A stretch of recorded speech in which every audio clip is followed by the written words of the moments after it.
billion, I think was your figure for yearly Right. real estate taxes. I had two questions. I think you just answered one. So the shortfall the city's trying to make up is roughly 300 million, or the school. Well, the schools right now, they asked for 94 million and they got 40. And they're going to have to borrow nearly $300 million. They're going to have to borrow $282 million to make it through the next year. And they're saying, trust us, something magical is going to happen in the next year, so that we go into the following year, we won't have to do that again. But the magical stuff is either Governor Corbett's going to give us more money. He doesn't look like he's going to do that. We're going to come up with more money from city taxpayers, which it's hard to do because once we give more money to schools under that state law, we can't redo it forever. Or we're going to get a lot of givebacks from the unions. So relative to the 1.1 billion. Well, 1.1 billion is what the city and the schools get, right? So we should think in terms of what the city probably wants to boost that by is 5 to 25%. It's a wide range based on all those things, most of which won't happen.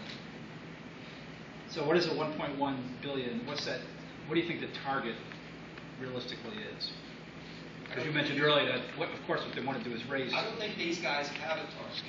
If you go back to 1976, when Rizzo was reelected mayor on a no taxes pledge, and he came back and he had a deficit that he did at 33% across the board tax increase. Wage tax went up by a third, real estate taxes went up by a third. So when you look at the kind of deficits that the schools are running, and then you have the fact that there's labor contracts that haven't been negotiated for 4 years that someday are going to have to be paid.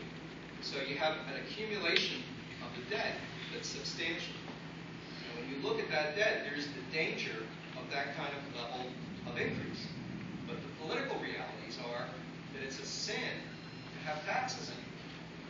So if the city would have proactively said, here's a strategy, we're going to come up with money, but we're going to demand such and such the unions in return, and we have a strategy over how we're going to do it for the next 5 years, they would have power to leverage that.